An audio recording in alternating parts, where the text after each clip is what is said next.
A very good morning to respected principal sir, teachers, and my dear friends. I, Hamza, is here to not only present my views, but the views of the entire nation, entire country, on the harsh and cruel phase of the society. If I start with some demography, it is about 3.18. India's population is engrossed in the child labor. Most of the students would come on the stage and say content, win awards. And what about those children who are working day and night? I want to become the voice of these children.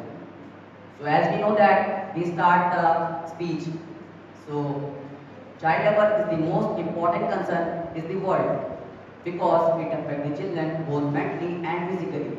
The Child Labor Act 1986 defines child as a person who has not completed the age of 14. Child labor is the practice of engaging the children in economic activity on a part full-time basis. Every child is considered as a gift of God. It must be nurtured with care and affection, in which within the family and society, the children are forced to work in factories, buildings, industries, hotels, etc. A child should be taught to learn, not forced to earn. A child labor is not a small issue in economic problem of society. So to eliminate child labor, first we should focus on social economic issues of the society.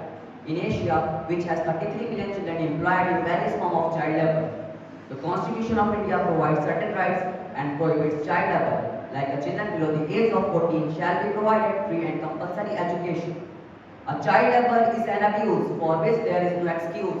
As of 2023, in the world poorest country, around 1 in 4 children are engaged in the child labor.